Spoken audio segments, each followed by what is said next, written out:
Good afternoon, team. Scott Mansell here from Victoria Showroom. Unfortunately, I'm stepping in today for Michael, who is off with COVID. Just wanted to say that we've done really well here this year in Vic Retail with the portables and service department.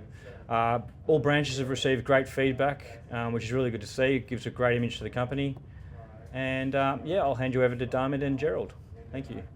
Hello everyone. As you know, my name is Diamond. I'd like to thank everyone for a successful completion of this financial year, which has been very busy in all three states. For the new coming year, our main focus will be meeting the targets or the budgets for all departments. Also, our main target will be to comply with the safety and health and well-being of the employees for the new financial year. Now, I'd like to congratulate Gerald, Tim, and the family on the anniversary, on the 75th anniversary of McFarlane Generators. A big thank you to all current and former employees of McFarlane Generators as well, to making McGen a success story. As a token of appreciation from management, everyone will be receiving a small gift from us.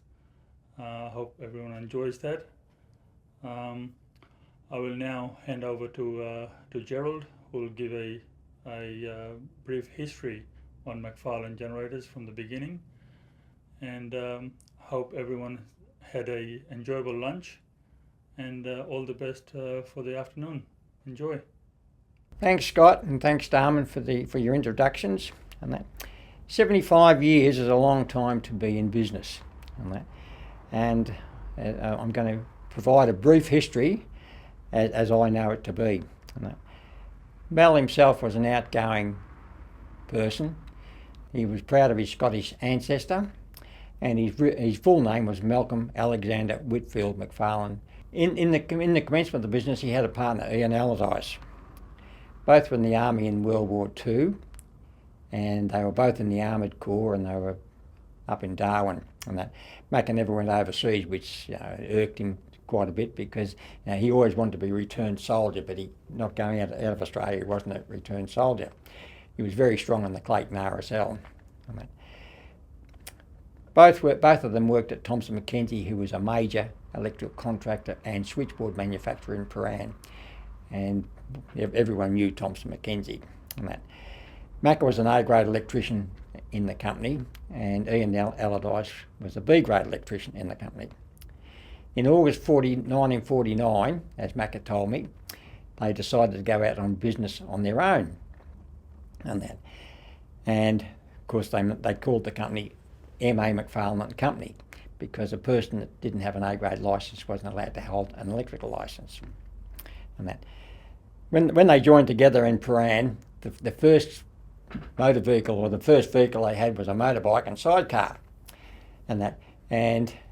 Macca used to ride the motorbike, and Ian used to sit in the sidecar, and they used to carry their electrical goods with them, and if they needed a ladder or a pair of steps, they used to put it between the sidecar and the motorcycle. After the war, Macca had a young family, and he, as he told me, he moved out to Clayton, which in those days was a real outer suburban place that was past Oakley on the way to Dandenong. And he moved in a house which was built by E.C. Hansen, builder. E.C. Hansen was a close friend of Macca's, and they worked very closely together in the first years of the business. Hansen was a house builder, and he also built many blocks of flats on that. Clayton, being an outer suburb, was close to where I lived, and I joined the company as a first-year apprentice, 15 years of age in 1957. Not long after I joined the company, the business went into free fall, and I believe I was only an apprentice, but you could sort of read what was happening, and the issue was with the tax department, and Macca was paying a lot of people cash in hand, and it also involved Eric Hansen, the builder. So not long after I joined, I ended up being the sole employee of McFarlane Generators. I used to ride my bike from home up to the job, up the Princes Highway, and you know, it was quite an arduous trip, especially it was very cold in the winter. But Macca, knowing Macca, who is, as I said, he was outgoing, and you know, everyone in Clayton knew Macca, because if you drove down the street, he drove down the street with his hand out the window waving to everyone and saying hi, hi, and they all saying hi, Macca. And that. But anyway, it didn't take him long to bounce back, and that. By this time, the remaining work vehicle in the company was a 1930 Chevrolet car, which I drove to many local jobs with no driving licence, and Macca used to say, don't worry about a driving licence, you've got to go out there and do the job. So myself, you know, I was pleased to drive a car, but I didn't have a licence. But it was a Chevrolet. If we wanted a ladder on it, we tied the ladder to the top of the roof. We didn't have pack racks in those days. Macca was a keen person playing darts. Playing darts, he had an association with a lot of the hotels in the local area, and that included the Springvale Hotel, the Notting Hill Hotel, the Oakley Hotel, the Wheelers Hill Hotel, the Mountain View Hotel. Plus he was the person on the spot when they built the new Stanford Hotel, which our people in Melbourne all know the Stanford, and that. And then he built the village, he did the electrical installation in the Village Green, he did the electrical installation at Monash Hotel, he did the electrical installation in the Walshy Matilda Hotel, and that. And so that was the experience I got on commercial jobs. Not long after that, in about 1967, Macca had a heart attack. He had 2 heart attacks, and that. Probably part of the way he used to live, and that. But anyway, by this time, when he had the heart attacks, I was self-employed, and I was employing one of his sons, Warren McFarlane, as an apprentice, and that. Mrs. Mack, she ran the business for a small period of time, but she was down to one person, one electrician and one apprentice, and she rang up one day and said, would I like to buy the business? She needs to sell the business because she needs the money. And she gave me a price. I just paid the price because we still had a lot of contacts and I still knew a lot of the customers, so it was an easy transition to move up. And by that time they had a small shop, and I rented the shop from her, and that. The business grew substantially in the next few years, and we had projects with Civil and Civic, and we did installations at Philip Morris, Ian Clooney's Ross House in the city, Marta Christie School, and the big Sherbrooke complex. And you know, the job was quite substantial, so we grew quite a bit. From where we were in Macca's business in Carinish Road, Davey Dunlight, which we all know about Davey Dunlight, Lloyd Dunn had the Dunlight, and the bloke Cole Davey had the pumps, and they approached us to do work for them in about 1975, and that. They were building some special sets for Crawford Productions, with canopies being fitted by Noise Control Engineering. Now our staff in Melbourne all know Noise Control Engineering. We've been working with them for the last 50 years on that. They also had us doing site work, installing generating sets, and as they didn't have any reliable subcontractors until we were close by, and you know, our aim was always to be reliable, and that.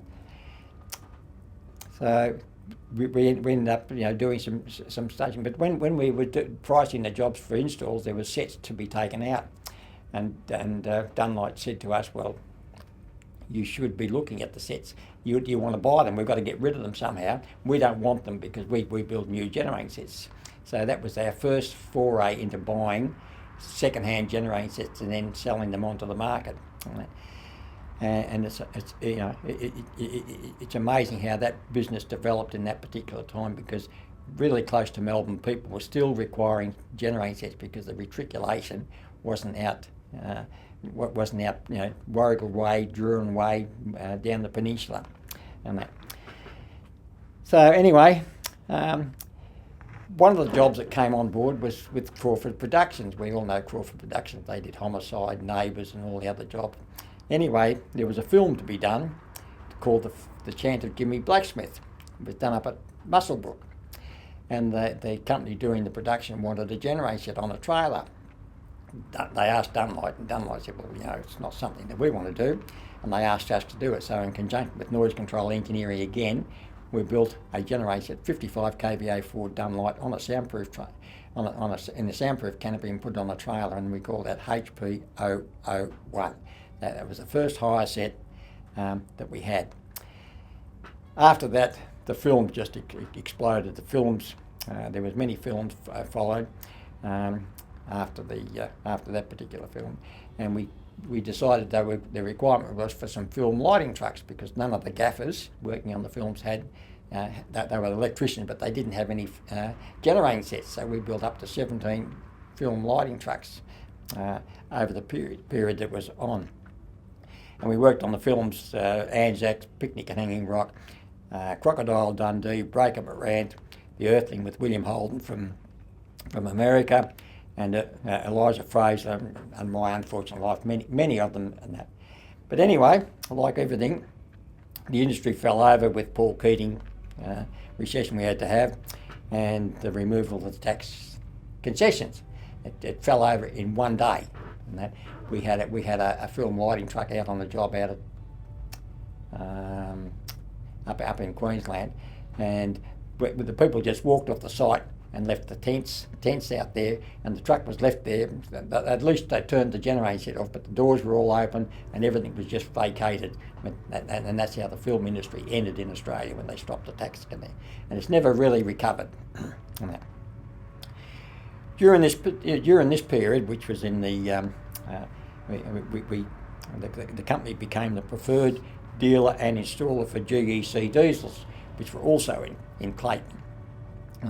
And they used the Ruston generating sets and they used us for installing some of their generating sets. At the same time, the managing director said, "Oh, well, we need a person, and we need a company that we can rely on in Sydney and Brisbane." So they offered us space in 1982, and hence the commencement of the Brisbane office and the Sydney office and they gave us space and preferred treatment, and also a lot of our generating sets in those days were Dorman powered. So we eventually became the biggest buyer of Dorman diesels from GEC diesels, apart from the government. That relation ceased when GEC diesels ceased to operate in Australia in the early 1990s. But the Dorman from UK, that relationship still goes to this day. We are still the agent for Dorman diesel spare parts in Australia, and our spare parts people do very well out of selling the Dorman diesels, as you will see. And with the Paul Keating recession, we had to have had an impact on the company.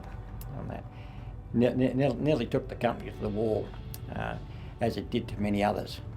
So there had to be a lot of rethinking of how to restructure the company on that. During the time the company changed its name to reflect the business we were really in now, we changed it from M.A. McFarlane Company to McFarlane Generators. And it's the company, the name that remains today. This is the company you see today, with its head office in 136 Fairbank Road, Clayton. Business is difficult and challenging, but we seem to remain successful, and at this point I must say, without going on any further, I must say thanks to Tim, Michael and Darman as part of the management team. I must also say many thanks to the long-term staff, many over 20 years service, and the current staff who have been keeping the company operative in these being a successful company. And I think I've said enough. I think I'll let people enjoy the rest of the day. Thank you very much.